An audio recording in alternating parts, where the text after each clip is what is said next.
So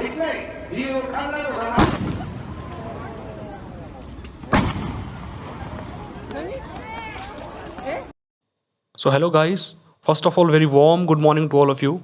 So without wasting any time, let's start with today topic, and today topic is the influence of Shinzo Abe in India. जैसा कि दोस्तों आप सभी को पता है, शिंजो आबे जो थे वो जापान के पूर्व प्रधानमंत्री थे जिनकी हाल ही में मृत्यु हुई है।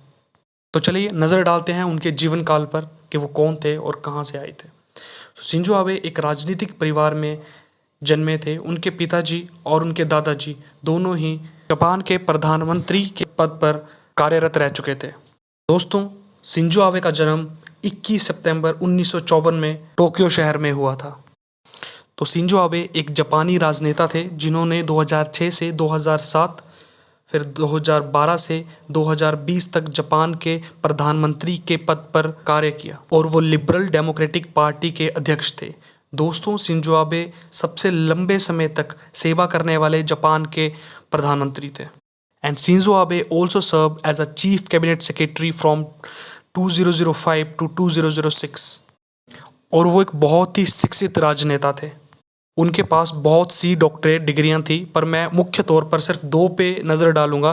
तो पहली है जो उन्होंने पहली करी है वो रंगसित यूनिवर्सिटी से करी है मार्च 2013 इन थाईलैंड, और जो एक और है वो जवाहरलाल नेहरू यूनिवर्सिटी दिल्ली से दिसंबर 2015 में करी गई थी। और दोस्तों उन्होंने अपने जीवन काल में बहुत सारे नेशनल और इंटरनेशनल अवार्ड प्राप्त किए। और दोस्तों उनको जापान के हाईएस्ट सिविलियन अवार्ड से मरणोपरांत सम्मानित किया गया। तो दोस्तों एक अवार्ड उन्हें यूनाइटेड स्टेट की तरफ से दिया गया था जो कि chief commander of the Legion of Merit 2020 में प्राप्त हुआ था, और उन्हें भारत द्वारा भी पद्म विभूषण अवार्ड से जनवरी 2021 में सम्मानित किया गया। तो दोस्तों चलिए नज़र डालते हैं the ties between India and Japan during the time period of Shinzo Abe government. दोस्तों आजकल ये लाइन आपको प्रमुख तौर पर हर आर्टिकल में पढ़ने को मिल रही होगी, that Shinzo Abe saved India and Japan ties. चलिए नज़र डालते हैं इसमें कितनी सच्चाई है। जैसा कि आप सभी को पता है एक ग्रुप बनाया गया है जिसका नाम है क्वाड। क्वाड बनने के पीछे जो मुख्य शख्स थे वो शिंजो आबे को ही माना जाता है, because Shinzo Abe is a की person behind the quad.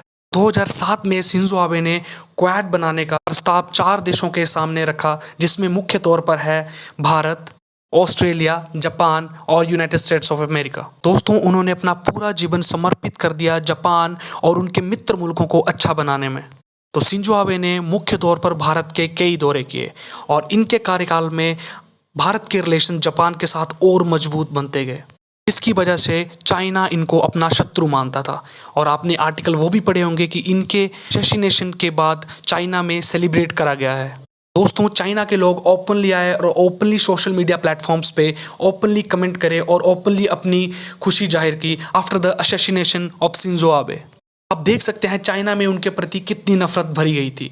China के लोगों में उनके प्रति बहुत ही नफरत थी, और दोस्तों वो कई बार ओपनली चाइना के विरुद्ध बोल चुके हैं। चाइना हमेशा ही इंडो पैसिफिक में अपनी सी छोटे देशों को दबाने की कोशिश करता है। तो इसके अगेंस्ट इन्होंने खड़े होकर अपनी कई स्पीचों में ओपनली चाइना को क्रिटिसाइज किया। दोस्तों ये बहुत ही निडर आदमी थे और इन्होंने ताजिंदगी ताइवान को सपोर्ट किया।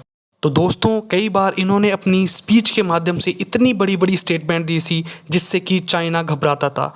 The statements like The Japan is always stand with Taiwan.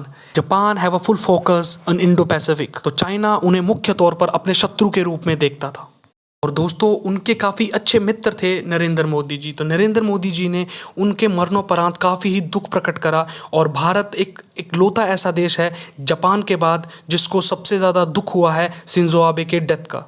तो दोस्तों एक नज़र और डालते हैं शिंजो आबे के कार्यकाल में भारत में हुए विकास पर। तो दोस्तों शिंजो आबे के कार्यकाल पर काफ़ी सारी प्राइवेट लिमिटेड कंपनीज़ जो कि जापान से भारत में स्टेबल हुई। कुछ कंपनीज पहले भी थी लाइक टोयोटा, लाइक ह्यूंडई, पर शिंजो आबे के आने के बाद कुछ फ्री ट्रेड एग्रीमेंट्स के बाद चीज़ें और आसान होती गई। फिर धीरे धीरे इन कंपनीज में बढ़ोतरी हो गई। तो ह्यूंडई एक्सपैंड होके किया बन गया, और किया मोटर्स आज की डेट में हिंदुस्तान में काफ़ी हद तक लोगों को रोज़गार दे रहा है और काफ़ी हिंदुस्तान की इकोनॉमी को बूस्ट भी कर रहा है। तो आइए नज़र डालते हैं इनकी special strategic and global partnership with India. दोस्तों इनके कार्यकाल में बहुत सारे एग्रीमेंट साइन किए गए, जैसे कि civilian nuclear energy to maritime security, bullet train to quality infrastructure, Act East policy to Indo-Pacific strategy. Transfer of defense equipment and technology was also signed in his tenure 2015. दोस्तों अंत में नज़र डालते हैं उनके एसेसिनेशन पर। तो उनका एसेसिनेशन जैसा कि आप सभी को पता है 8 जुलाई 2022 को नारा में एक कैंपेन के दौरान स्पीच देते हुआ। On 8th of July 2022 Abe was shot while delivering the campaign speech in Nara. तो दोस्तों उनके पीछे क्या कारण अभी तक तो मालूम नहीं हो पाया है।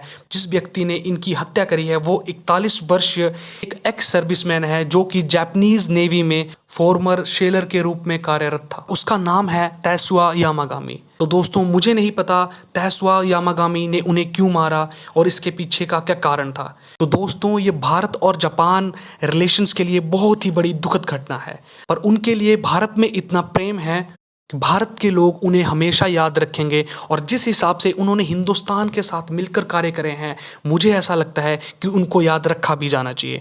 तो धन्यवाद दोस्तों। तो उम्मीद करता हूँ आपको ये वीडियो पसंद आई होगी।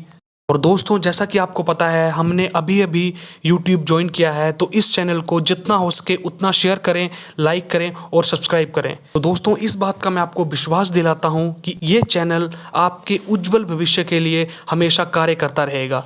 तो धन्यवाद। जय हिंद।